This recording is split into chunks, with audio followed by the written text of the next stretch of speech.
My name is Rebecca Harper, and at 32 years old, I thought I had it all figured out. 3 years managing client accounts at my husband Michael's family business, saving for our dream home. Until yesterday, when Frederick, my father-in-law, replaced me with Jessica, his poker buddy's daughter, I cleared my office with eerie calm, my colleagues watching in stunned silence. She will love the clients, I told her with a smile that never reached my eyes. Before I continue this story, let me know where you are watching from and hit that like and subscribe button. Trust me, you will want to see how this all unfolds. I still remember the day I met Michael Harper. It was at a job fair 5 years ago, just 2 months after I had graduated with my business degree from the state university. I was not exactly what you would call a standout student, but I had worked hard, maintained a solid grade point average, and was eager to prove myself in the real world. The job market was tough that year, and I had been to 4 job fairs already, with nothing to show for it except a collection of cheap promotional pens and a growing sense of anxiety. Then I spotted the Harper Financial Services booth. It was smaller than the big corporate displays, but had an air of established professionalism. Michael was manning the booth alone, looking slightly uncomfortable in his perfectly tailored suit. He had this endearing way of running his hand through his dark hair whenever he finished speaking with someone. I approached the booth more out of curiosity than genuine interest, but the moment our eyes met, something clicked. Looking for an opportunity in finance, he asked, his smile warm and inviting. Our conversation quickly moved from potential job openings to our shared love of hiking and classic movies. By the time I left the booth, I had not only secured an interview for an entry-level position, but also his phone number scrawled on the back of the company brochure. The interview went well, but I ended up accepting a position with a different company, a decision that Michael later told me he respected, because it showed I was not just interested in him.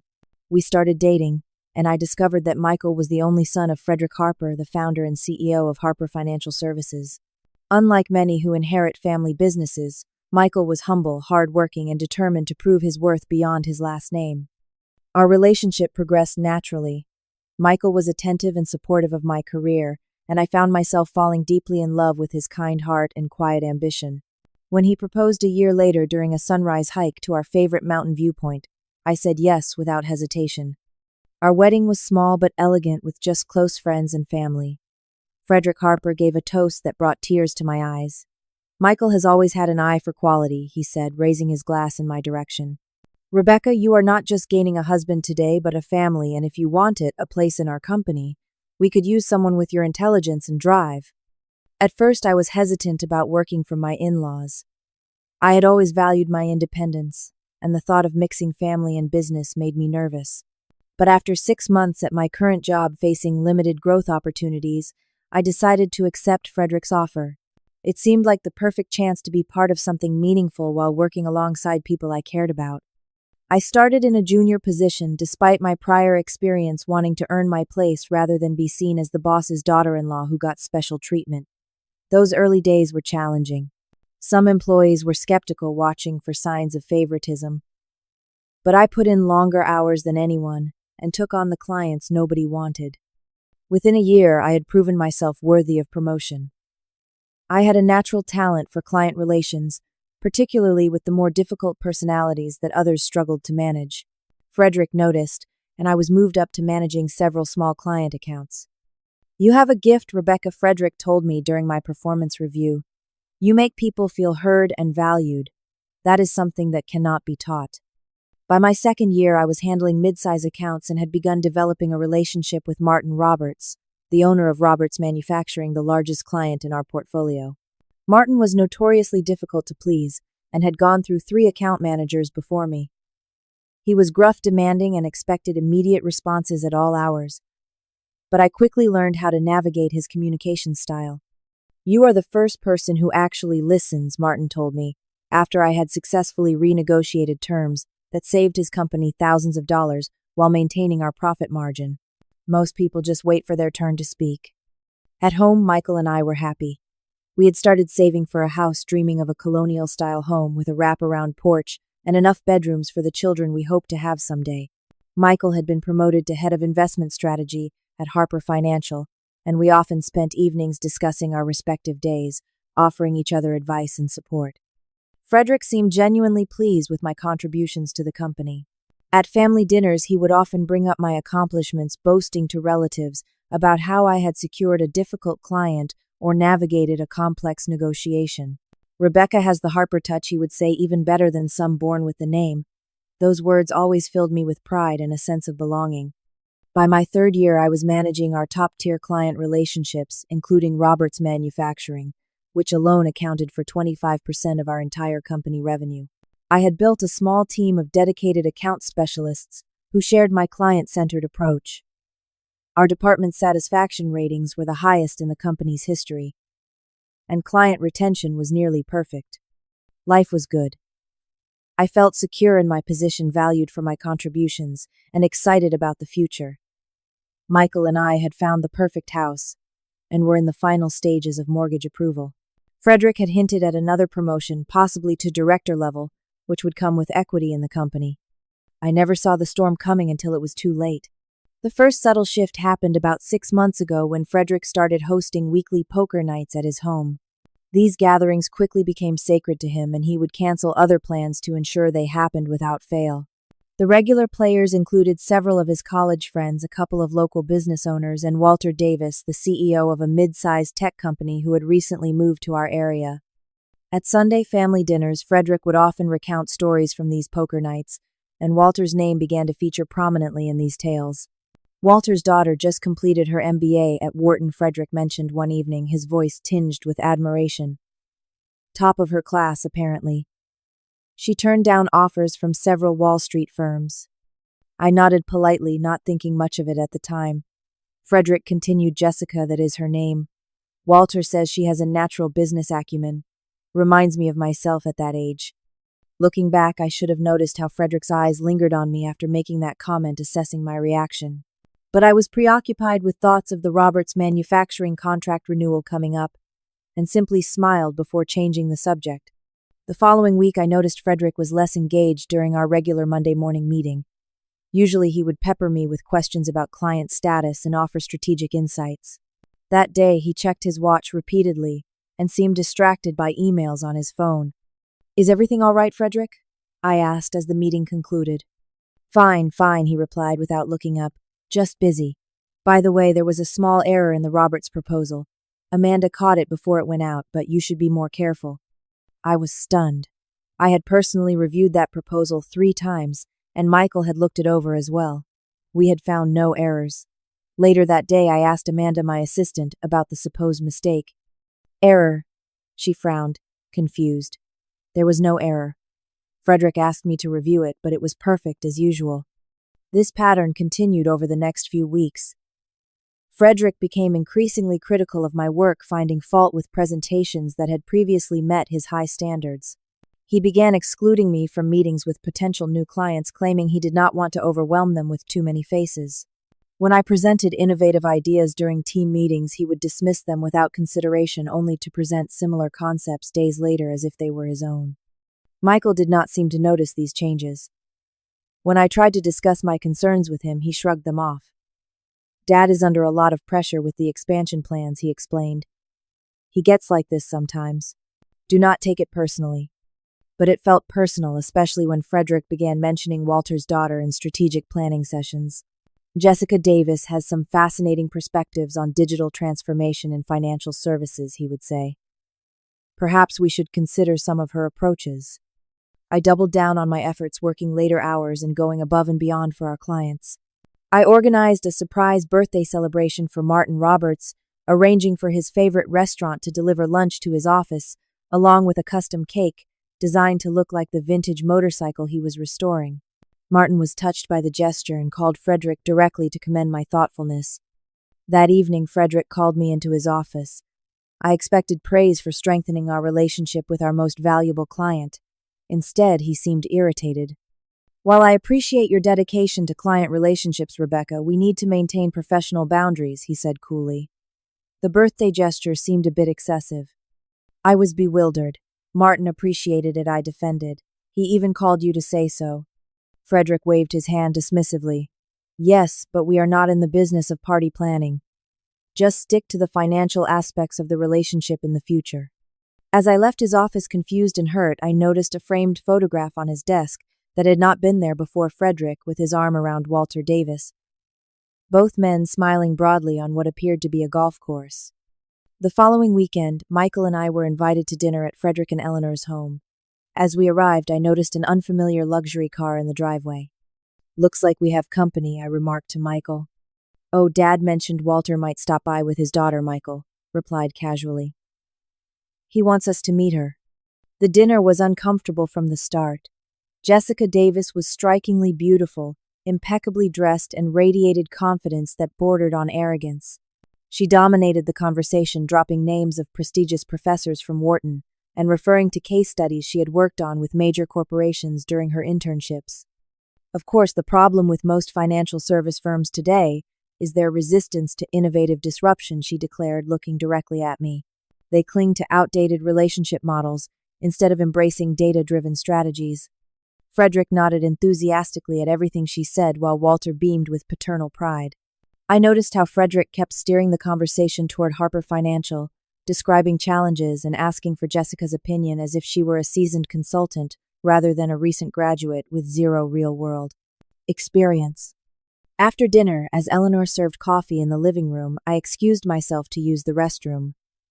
On my way back, I overheard Frederick and Walter speaking in Frederick's study, the door slightly ajar. "So we are agreed then," Walter was saying. "Jessica starts next month. You will not regret this, Fred." "I know I will not," Frederick replied. "We just need to figure out the right position for her. Something with real responsibility, where she can make an impact immediately." "And the current arrangement?" Walter asked. There was a pause before Frederick answered, his voice lower now. "I will handle it.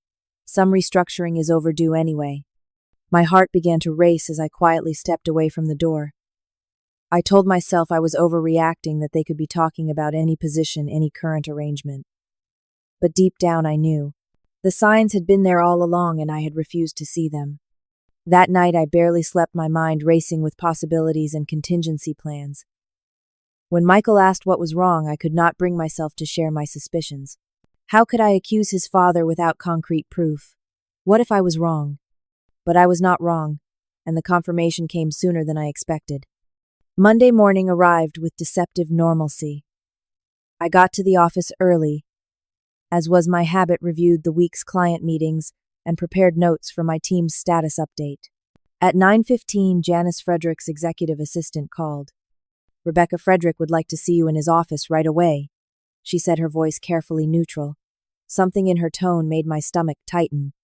I took a deep breath, gathered my notebook, and headed to the executive suite on the top floor. Through the glass walls, I could see Frederick sitting at his large mahogany desk reviewing documents. He looked up as I entered, his expression unreadable. "Rebecca, have a seat," he said, gesturing to the chair across from him. "No good morning, no casual inquiry about my weekend. Just straight to business." I sat down, maintaining a composed exterior despite the alarm bells ringing in my head. "I wanted to speak with you before the company announcement goes out." Frederick began, folding his hands on the desk. "We are implementing some organizational changes effective immediately." The words hung in the air between us. I waited, my face carefully arranged into a mask of professional interest. "As you know, Harper Financial is at a crucial growth stage," he continued. "The board and I have been discussing the need for fresh perspectives and innovative approaches to client management." My hands tightened around my notebook. "I was not aware the board had concerns about our client management strategies," I said evenly. "Our retention rates are at 98%, and satisfaction scores have never been higher." Frederick waved his hand dismissively. "This is not a reflection on your performance, Rebecca. It is about positioning the company for future growth." He paused, then delivered the blow I had been bracing for. "We have decided to bring in Jessica Davis as our new Senior Client Relationship Director. She will be taking over the management of all our top-tier accounts effective tomorrow." Despite having suspected this was coming, the confirmation felt like a physical punch. I struggled to maintain my composure. "I see," I managed to say. "And what is the rationale for this decision?" Frederick shifted uncomfortably in his chair. "Jessica brings exceptional credentials and a fresh perspective. Her MBA from Wharton, her international experience during her studies, her innovative approach to client analytics. The board feels these qualifications are exactly what Harper Financial needs at this juncture. And my team, I asked, my voice steady despite the turmoil inside. The relationships I have built with clients like Roberts Manufacturing over the past 3 years. Jessica will assume management of your team, Frederick replied. As for the client relationships, we will need you to facilitate proper introductions and transitions, of course. Martin Roberts in particular will need careful handling. I took a slow, deliberate breath, and my position going forward. This was where Frederick finally had the decency to look slightly uncomfortable. We value your contributions, Rebecca, and want to keep you on the team. We are offering you the position of assistant client manager supporting Jessica as she gets acclimated to our clients and processes.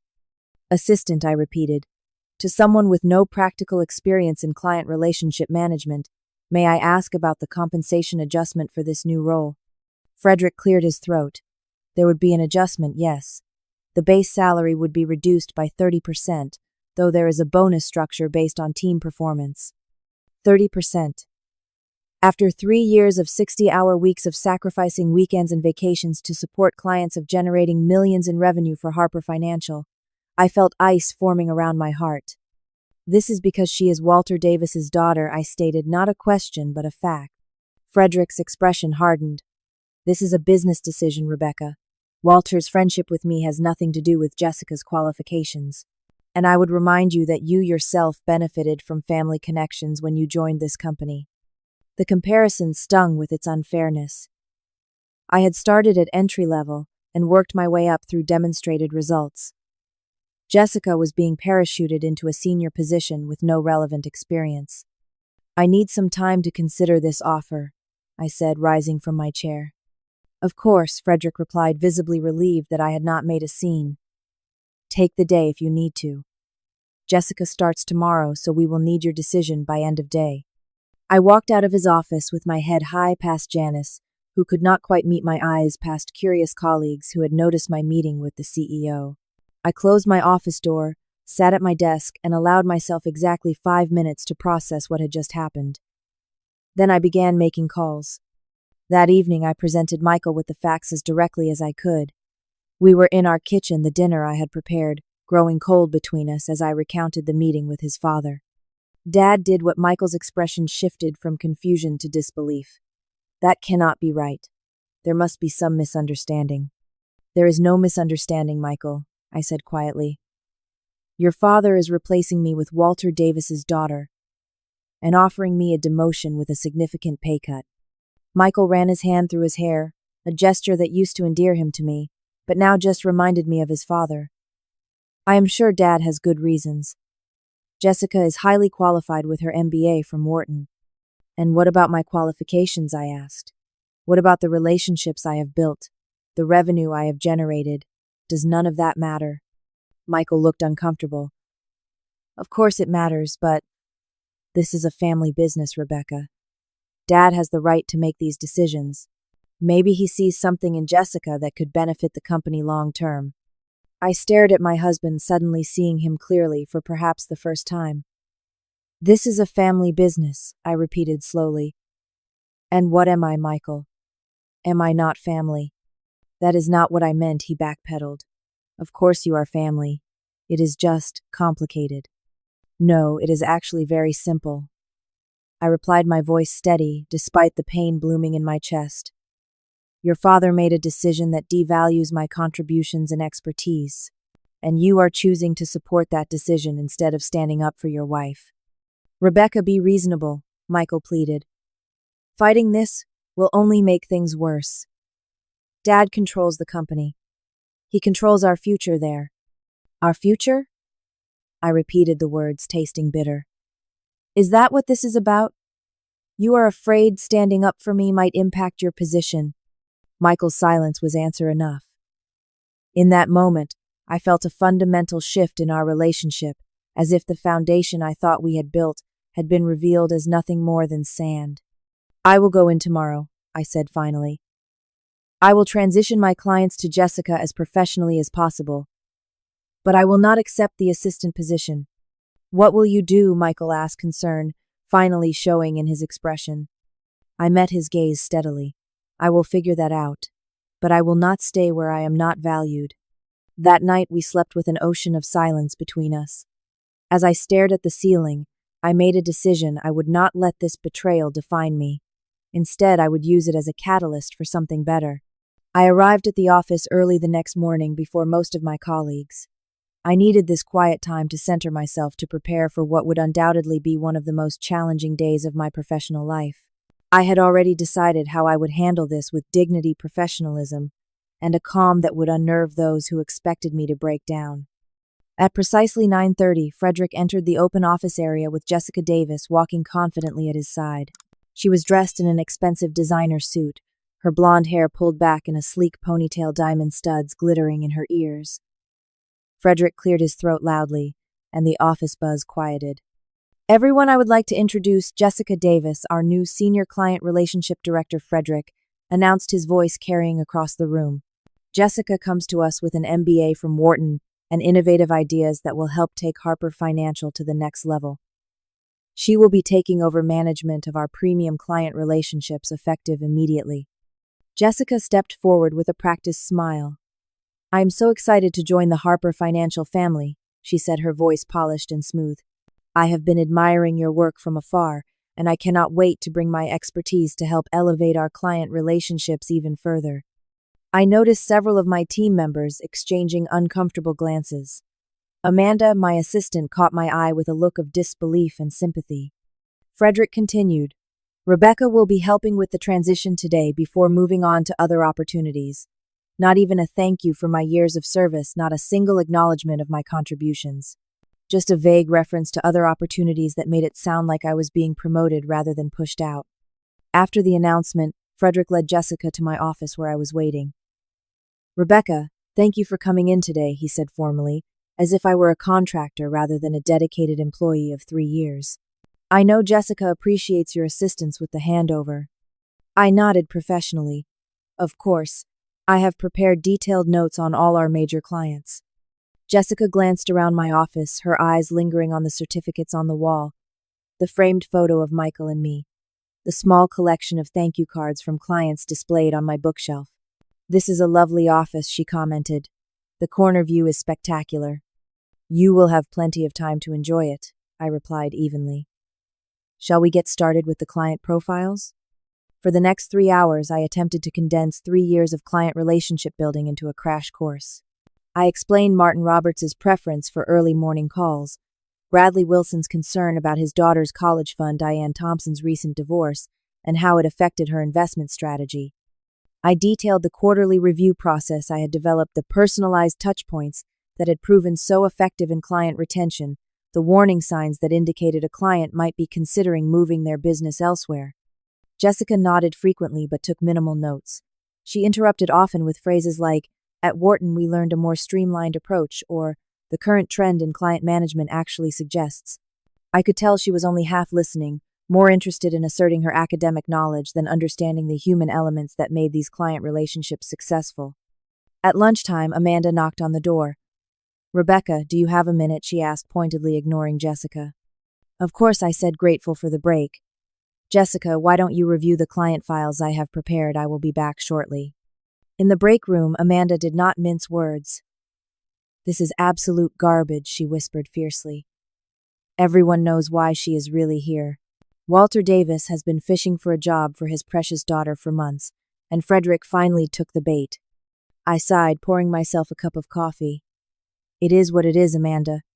What are you going to do? She asked, concern evident in her eyes. I have some ideas, I replied, offering a small smile. But today I am going to ensure a professional transition. These clients deserve that much, even if Frederick does not. Amanda squeezed my arm. We are all on your side, you know. This place will not be the same without you. Promise me, we will stay in touch. I promise, I assured her, touched by her loyalty. When I returned to my office, Jessica was on the phone, her voice carrying an authoritative tone that seemed at odds with her inexperience. Yes, absolutely, we can discuss a complete overhaul of your portfolio strategy, she was saying. Fresh eyes often spot opportunities others have missed. As she hung up, I raised an eyebrow. That was not Martin Roberts, was it? No, Bradley Wilson, she replied dismissively. He seemed eager for some new investment approaches. I felt a twinge of concern. Bradley Wilson was notably risk-averse, having lost a significant portion of his savings in the financial crisis years ago. Bradley prefers conservative strategies, I noted carefully. He values stability over high returns. Jessica waved her hand. Everyone says that, but with the right presentation, clients can be guided toward more profitable strategies. She checked her watch. When am I meeting Martin Roberts? He is the big fish, right? Martin is not scheduled until next week, I explained. He is in Chicago at a manufacturing conference. I did send him an email this morning explaining the transition. You should have consulted me before contacting him, Jessica said sharply. As the new relationship manager, I should control all client communications. I bit back a retort about her lack of experience. Martin values transparency and promptness. Waiting would have been a mistake. Jessica's expression suggested she disagreed, but was choosing her battles. Fine. Tell me about him then. What makes Roberts Manufacturing so special? I spent the next hour detailing the complexity of the Roberts account, the multiple services we provided, the personal relationship I had cultivated with Martin over 3 years of careful attention. Martin does not follow normal business hours, I explained. He might call at 6 in the morning or 10 at night, and he expects an immediate response. Jessica frowned. That sounds unprofessional. I will need to establish better boundaries. Martin generates 40% of our department's revenue, I reminded her. His expectations may be demanding, but they are not unreasonable given the value of his business. Well, I plan to teach him more professional communication protocols, Jessica declared confidently. No client should expect 24-hour availability. I stared at her, wondering if she truly understood what she was saying. Martin specifically chose Harper Financial because of our responsive service model. He has made it clear that immediate accessibility is non-negotiable for him. Jessica's smile was condescending. Trust me, I know how to handle high-value clients. My capstone project at Wharton focused on client management psychology. By late afternoon, I had covered as much ground as possible, though I was certain Jessica had absorbed only a fraction of what I had shared. Frederick stopped by to check on the progress, barely acknowledging me, as he asked Jessica if she had everything she needed. Rebecca has been very thorough, Jessica replied magnanimously, as if she were evaluating my performance rather than benefiting from my expertise. Excellent, Frederick said, checking his watch. Rebecca, once you have finished here, Janice has some paperwork for you to sign regarding your departure. I will be sure to stop by, I said, maintaining my professional demeanor despite the dismissive treatment. After Frederick left, I began gathering my personal belongings. I had brought a small box anticipating this need. As I carefully packed my framed certifications, the photo of Michael and me, the small plant I had nurtured for years, Jessica watched with barely concealed impatience. Is there anything else I should know before you go? She asked, already settling into my chair, adjusting it to her preference. I paused, considering all the things I could say. I could warn her about Martin's temper when he feels ignored. I could tell her about the complex family dynamics of the Wilson portfolio that took me months to fully understand. I could mention how Diane Thompson tests new advisors by requesting actions that go against her best interests, just to see if they will prioritize commissions over her financial well-being. Instead, I simply smiled. You will love the clients, I said, my voice eerily calm. They are wonderful people with fascinating stories. As I walked out with my small box of possessions, several colleagues stopped to express their disbelief and support. Amanda hugged me tightly, promising to call soon. Even Janice, Frederick's loyal assistant, seemed uncomfortable as she handed me the severance paperwork.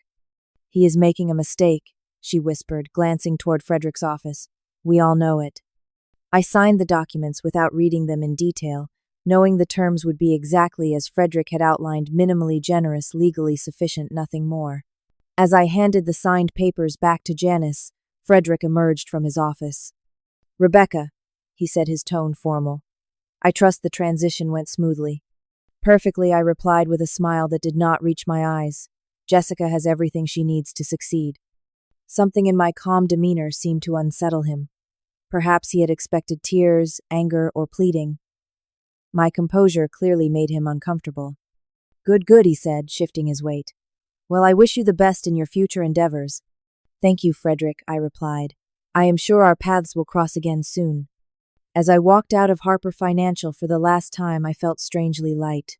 3 years of loyalty had earned me a betrayal I never saw coming, but in that moment I realized something important sometimes. Losing what you thought you wanted opens the door to what you truly deserve. The next morning, I woke up in an empty house. Michael had left early for work, leaving only a hastily scribbled note about a breakfast meeting. I sat at our kitchen island with a cup of coffee, staring at my laptop screen. As I updated my LinkedIn profile and drafted emails to contacts I had maintained from my previous job, the house felt unusually quiet, the silence both peaceful and unsettling. By mid-morning, I had sent out 5 job applications and reached out to 3 former colleagues who had moved to competing firms. I was in the middle of revising my resume when my phone rang, Amanda's name flashing on the screen. "Amanda," I answered, surprised to hear from her so soon. "Is everything okay?" "Rebecca." Her voice was pitched high with excitement and stress. "You will not believe what is happening here. Total disaster mode." I moved to the living room sofa, settling in. "What is going on?" "Martin Roberts called this morning," Amanda explained breathlessly. Jessica completely froze. It was the most painful thing I have ever witnessed. Despite everything, I felt a twinge of sympathy for Jessica. Martin could be intimidating even for seasoned professionals. What happened exactly? So Martin called at 7:15, typical Martin timing. Right. He wanted to discuss that new equipment financing package we had been working on before. Well before everything happened. Jessica picked up the call, but clearly had no idea who he was at first. She kept calling him Mr. Richard until he corrected her. I winced. Martin hated being called by the wrong name more than almost anything else.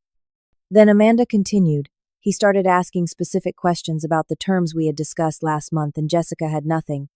She kept putting him on hold to frantically search through files. Martin was getting more irritated by the minute. I could hear him from across the room. "Did she find the information he needed?" I asked, already guessing the answer.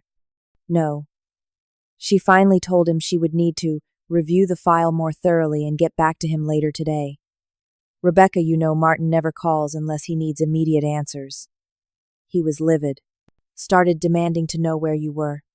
I could picture the scene perfectly. Martin's growing frustration, Jessica's panic, the office watching the train wreck in real time. "It gets worse," Amanda continued.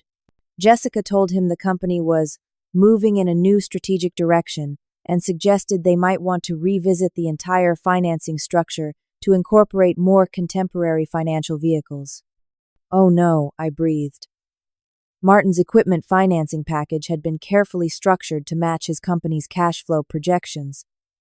Any suggestion of major changes would set off alarm bells for him. "Martin exploded," Amanda confirmed. "Started yelling about wasting his time, about how you had already spent weeks perfecting the current structure. Then he demanded to speak to Frederick immediately." "What did Frederick do?" I asked, finding myself oddly detached from the drama, as if watching a movie I had already seen. "Frederick tried to smooth things over.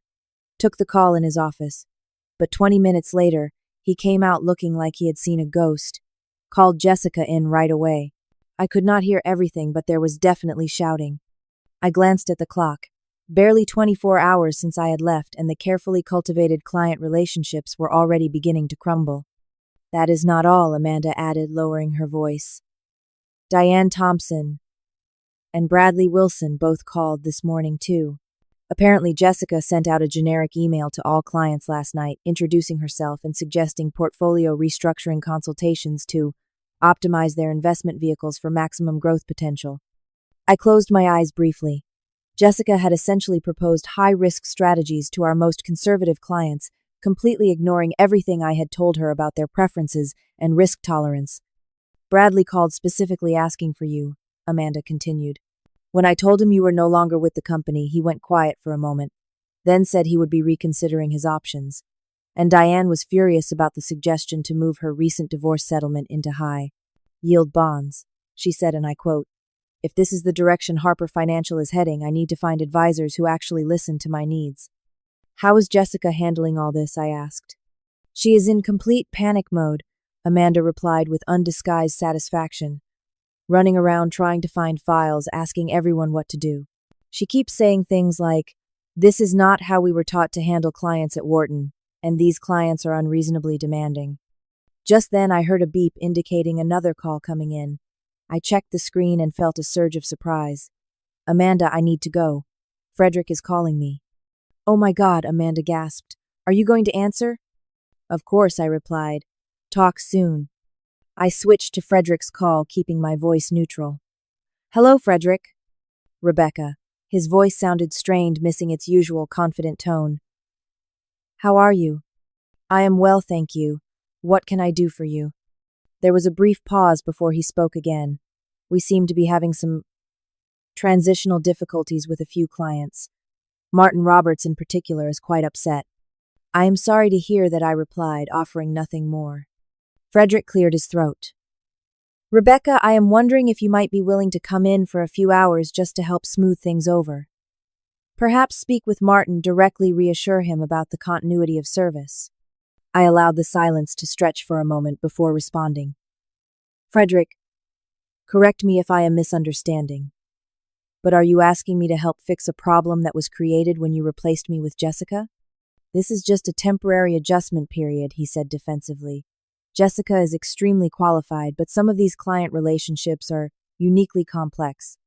Indeed they are, I agreed. That is why it takes years to build them properly. Rebecca, please. As a favor to the family, we could compensate you as a consultant for the day. I thought about Michael, who had left without speaking to me that morning. About Frederick, who had dismissed 3 years of my loyalty without a second thought. About Jessica, who had been so confident in her theoretical knowledge. I am afraid that would not be appropriate, Frederick, I said calmly. I no longer work at Harper Financial. Remember. But I wish Jessica the best of luck in managing the transition. As I ended the call, my phone immediately rang again. This time it was a number I did not recognize. I almost let it go to voicemail but decided to answer at the last moment. Rebecca Harper speaking. Rebecca, this is Linda Baker from Baker Financial Services.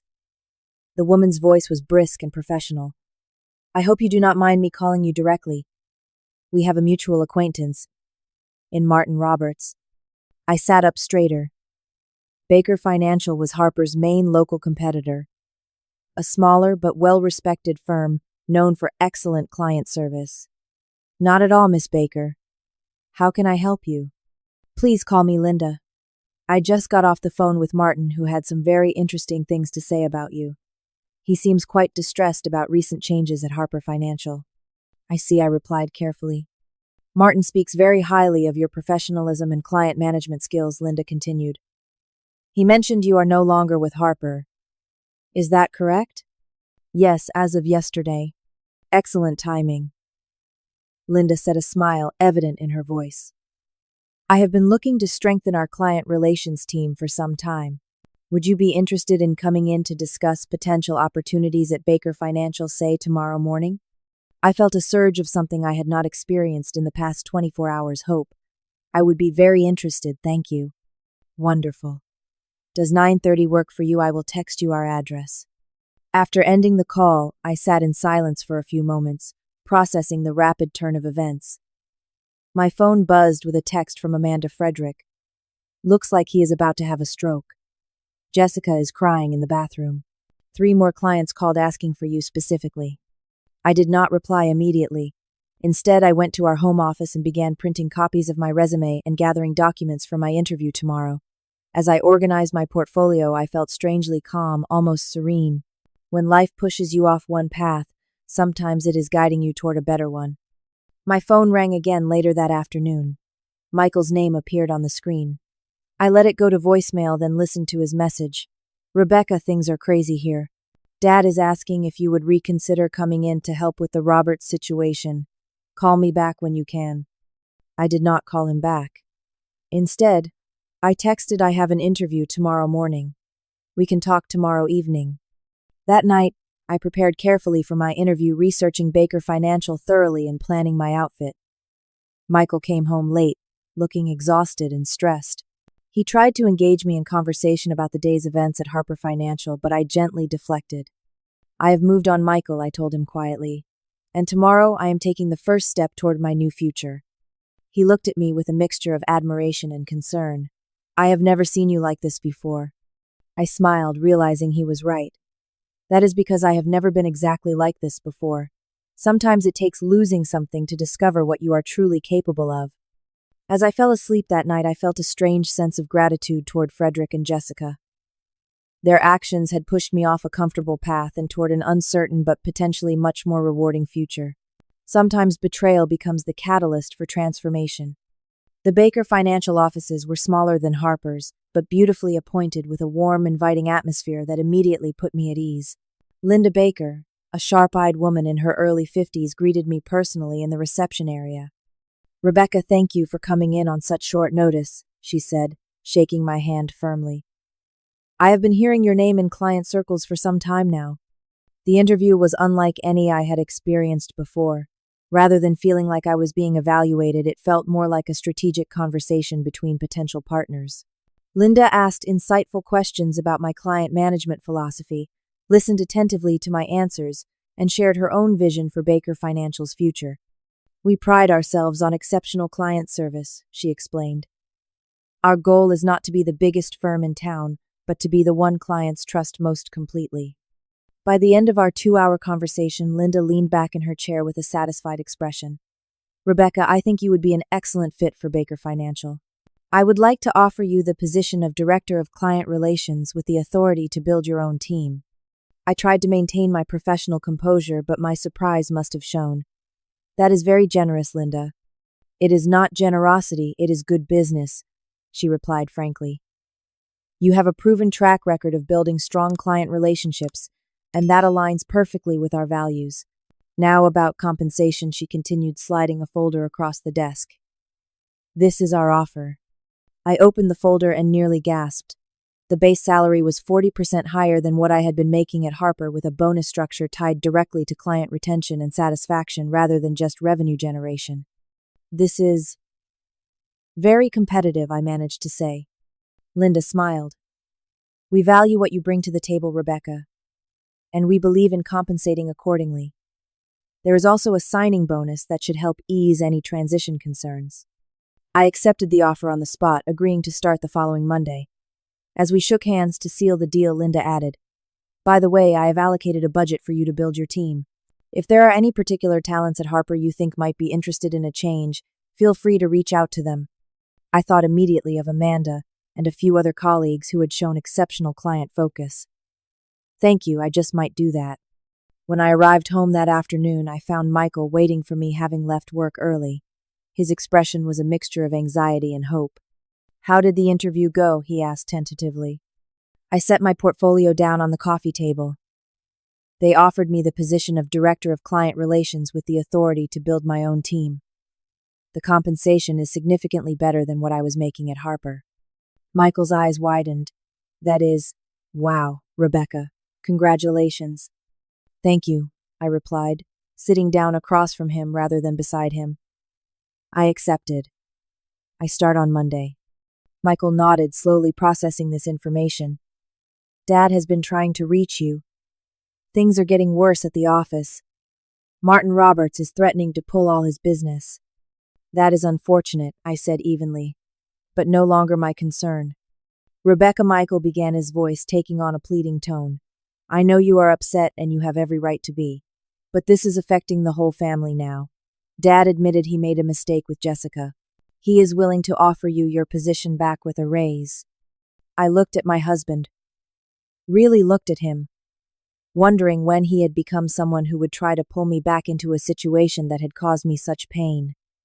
"Michael, I have accepted another position, one that values my skills and experience appropriately. I am not going back to Harper Financial." Michael ran his hand through his hair in frustration. "This is not just about you. The company is in trouble. Dad made a bad call, yes. But now he is trying to fix it." "No, Michael, this is exactly about me," I replied calmly. "About my worth, my dignity, and my future. Your father did not value me until I was gone. And now he wants me back. Only because his alternative is failing. That is not respect, that is desperation." Before Michael could respond, my phone rang. Amanda's name flashed on the screen. I answered, putting it on speaker so Michael could hear. "Rebecca, you will not believe what just happened." Amanda's voice came through breathless with excitement. Roberts Manufacturing officially terminated their contract with Harper. Martin Roberts himself came in, demanded to see Frederick, and said, and I quote, "I work with Rebecca Harper, not with Harper Financial. Where she goes, my business goes." I saw Michael's face pale as Amanda continued. And that is not all. The Wilsons and Thompsons both called to terminate their relationships too. Jessica is having a complete meltdown in her office. Frederick is locked in with the board members, and everyone is whispering about how the company is going to survive losing 40% of its revenue overnight. "Thank you for letting me know, Amanda," I said calmly. "Actually, I have some news for you too. I have accepted a position at Baker Financial as Director of Client Relations, and I will be building a team. If you are interested in discussing opportunities there, I would love to have coffee this weekend." There was a brief silence before Amanda squealed in delight. "Are you serious?" "Yes. Absolutely yes.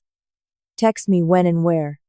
After ending the call, I turned back to Michael, who was staring at me with a mixture of awe and alarm. "Rebecca, this is getting serious. If Martin and the others pull their business, Harper Financial could be in real trouble." "I understand that," I said. "But again, that is not my responsibility to fix. Your father made a business decision that he thought was best. Now, he gets to live with the consequences of that decision." Michael's phone began ringing. Frederick's name appeared on the screen. Michael looked at me uncertainly. "You should answer it," I suggested. "He is your father, and that is your family business."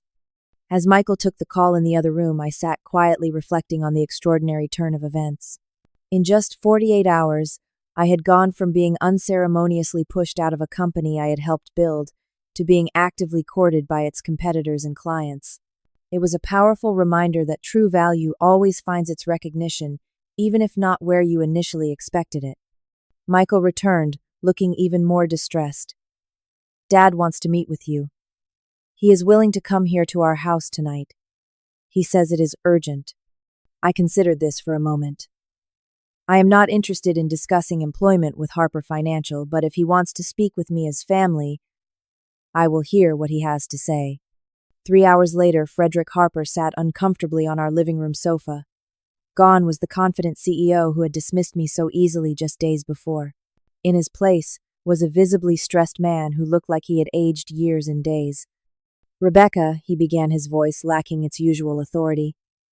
"First, I want to apologize for the way things were handled. It was not our finest moment as a company." I nodded but said nothing, waiting for him to continue. "The situation has become quite serious," Frederick admitted. "Martin Roberts has formally terminated his relationship with Harper Financial. So have the Wilsons, the Thompsons, and as of an hour ago, the Carlsons." "I am sorry to hear that," I said simply. Frederick leaned forward. "Rebecca, I am prepared to offer you full partnership in Harper Financial. Not just your old position, but equity in the company. A seat on the board. Complete autonomy in client relations." Beside him, Michael looked stunned by the offer.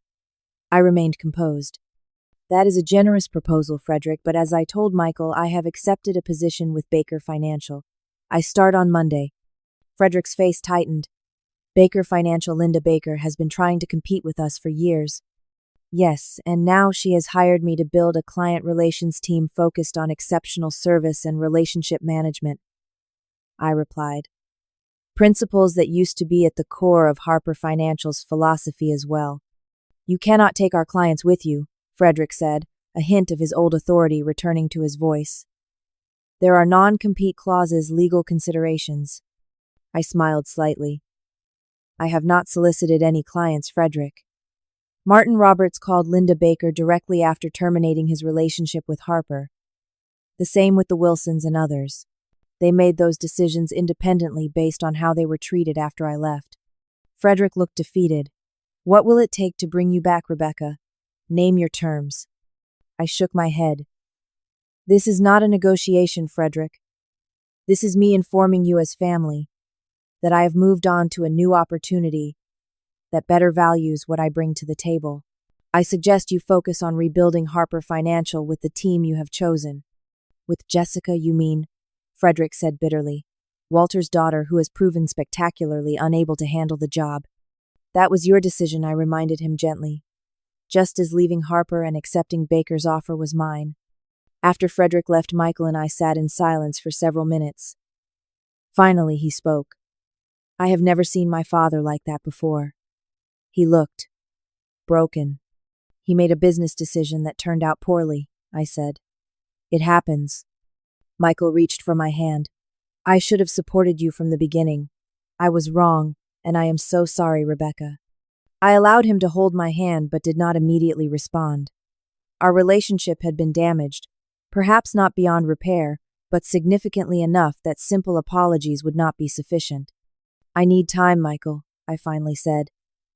I value our marriage, but I also need to know that you value me, my contributions, and my worth, even when it conflicts with your family's interests. Michael nodded slowly. I understand, and I will prove to you that I do value you more than anything. The following Monday, I walked into Baker Financial as Director of Client Relations. Linda had prepared a beautiful corner office for me with my name already on the door. By the end of my first week, I had hired Amanda and 2 other former Harper colleagues who shared my client service philosophy. By the end of the month, Baker Financial had acquired not only the Roberts manufacturing account, but 7 other major clients who had previously been with Harper. I ran into Jessica Davis at a charity event 6 weeks after leaving Harper. She looked startled to see me, her confidence notably diminished. Rebecca, she acknowledged stiffly. I heard you are at Baker now. That is right, I confirmed pleasantly.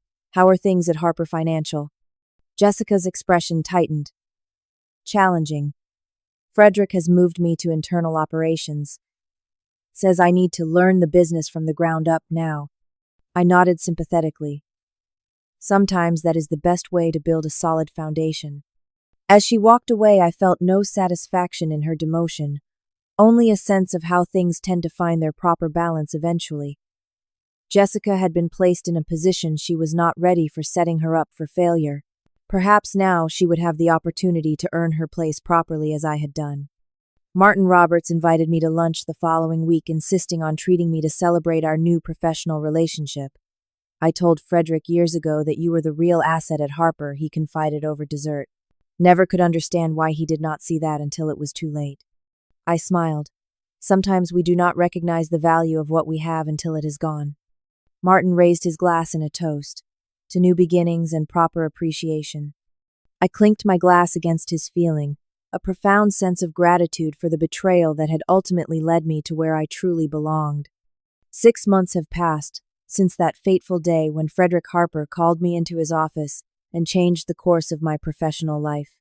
The seasons have changed, leaves falling and snow arriving, then melting away to reveal the first tender shoots of spring. It seems fitting, this cycle of endings and beginnings mirroring my own journey of loss and renewal. Baker Financial has flourished beyond even Linda's optimistic projections. Our client portfolio has grown by 60%, with much of that growth coming from former Harper clients who followed Martin Roberts' lead in transferring their business to us. My team, now consisting of 7 dedicated professionals including Amanda, has established a reputation for exceptional service and personalized attention. Last month, a prominent business journal featured our approach in an article titled, "The Human Touch: How Baker Financial is Revolutionizing Client Relationships in the Digital Age." Linda called me into her office yesterday, her expression serious, until I sat down, when it transformed into a broad smile. "The board has reviewed our quarterly numbers," she announced. "They have approved an additional bonus for you and your team. Rebecca, you have exceeded every expectation we had when we brought you on." I accepted the news with gratitude, but also with the quiet confidence of someone who knows their worth. "Thank you, Linda. That means a lot coming from you." "I should be thanking you," she replied candidly. "Your arrival catalyzed exactly the growth we had been hoping for. The bonus is well deserved." On the personal front, much has changed as well. Michael and I separated 3 months ago, a difficult but necessary decision after weeks of couples therapy revealed fundamental differences in our values and priorities. He had tried, I will give him that. But the damage done by his failure to support me when it mattered most proved too significant to overcome. The trust once broken could not be fully restored despite our best efforts. I purchased a small but charming cottage near the lake, a place I had always admired during our weekend drives, but that Michael had dismissed as too modest for our future. Now it is my sanctuary filled with books and plants, and the peaceful solitude I have come to cherish. The wraparound porch catches the morning sun perfectly, and I often sit there with my coffee before heading to the office, watching the light play across the water and feeling a sense of peace I had not experienced in years. Frederick Harper reached out last month asking to meet for coffee. After some consideration, I agreed. We sat at a quiet corner table in a cafe, halfway between our respective offices, the awkwardness between us palpable, but not insurmountable. "The company is stabilizing," he said after our initial pleasantries. "We have managed to secure some new clients, though nothing that fully replaces what we lost." I nodded, unsurprised. "I am glad to hear things are improving." Frederick aged visibly in the months since I left Harper Financial. The confident, sometimes arrogant businessman had been replaced by someone more subdued, more thoughtful. "We had to sell 20% of the company to an investment group to manage our debt," he admitted. It was humbling. "And Jessica?" I asked, more out of politeness than genuine interest. "She is doing better in operations, actually," Frederick said with a hint of irony. "Turns out she does have talents, just not in client relations." Walter and I do not play poker anymore, though. We shared a small smile at that, perhaps the first genuine moment between us since everything had happened. "I was wrong, Rebecca," Frederick said, finally setting down his coffee cup with deliberate care. "Not just about replacing you, but about how I valued your contributions all along. I took you for granted because you were family, and I assumed your loyalty was a given rather than something I needed to earn and maintain." "Thank you for saying that," I replied, appreciating the effort it must have taken for him to make such an admission. "I hope Harper Financial continues to recover." As we parted ways, Frederick hesitated, then asked, "How is Michael doing? He does not talk much about personal matters at the office anymore." "You should ask him directly," I suggested gently. "He is your son, and despite everything I know, he values your relationship." Last week, Amanda organized a reunion dinner for our former Harper colleagues, including those who had joined me at Baker and those who had remained behind. It was a lively evening filled with laughter stories and the easy camaraderie of people who had shared significant professional experiences.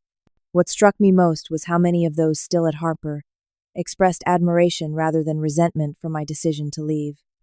"You showed us all that we do not have to accept being undervalued," Janice, Frederick's longtime assistant, told me quietly as we waited for our desserts. "I asked for a raise last month, the first time in 7 years, and I got it." Several others shared similar stories of finding their voices, setting boundaries, or negotiating better terms for themselves in the wake of what had happened. It was a powerful reminder that sometimes our individual actions create ripples that affect others in ways we never anticipated. As I reflect on the journey of the past 6 months, I am struck by the profound lessons I have learned through this experience of betrayal and renewal.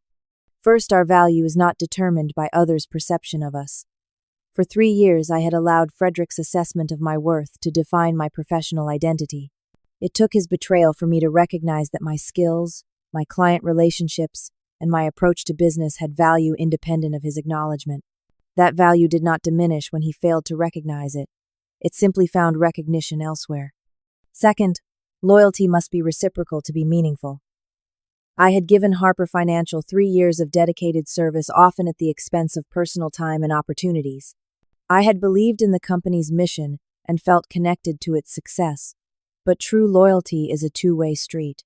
When Frederick showed that his loyalty to me was conditional and easily discarded, it freed me from the obligation of loyalty to him and his company. Third, sometimes what feels like failure is actually redirection.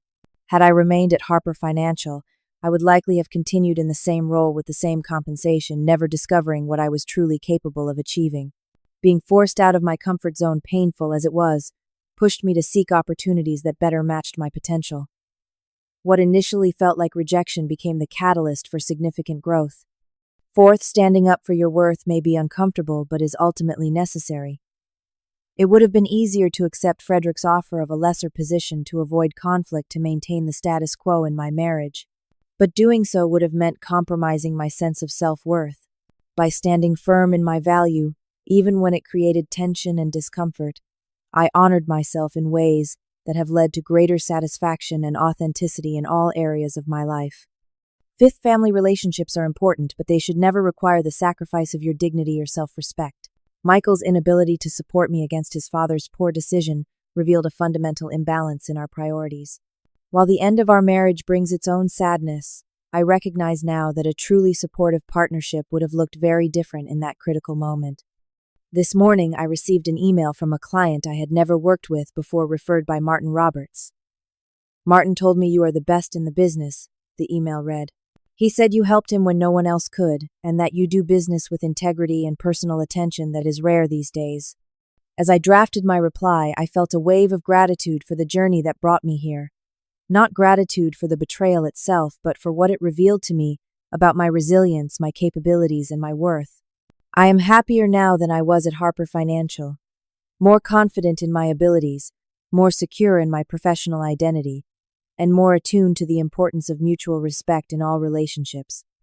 The story of my departure from Harper Financial has become something of a legend in our industry circles, often shared as a cautionary tale about valuing talent and the importance of genuine relationship building in business. I neither encourage nor discourage these tellings. They are simply part of the narrative that continues to unfold. What I do know is this: sometimes being pushed off one path is exactly what we need to find our way to where we truly belong. The betrayal that felt so devastating in the moment has led to opportunities and growth I might never have experienced otherwise. And for that unexpected gift, I can now feel a measure of peace, even gratitude. Sometimes the closing of one door is necessary for us to find the door that leads to our right path. Have you ever experienced a setback that ultimately led you to something better? Share your story in the comments below. If this resonated with you, please hit that like button and subscribe to hear more stories of resilience and triumph. Remember, your worth is not defined by how others treat you, but by how you choose to respond. Thank you for listening, and may you find the strength to stand in your value even when others fail to see it.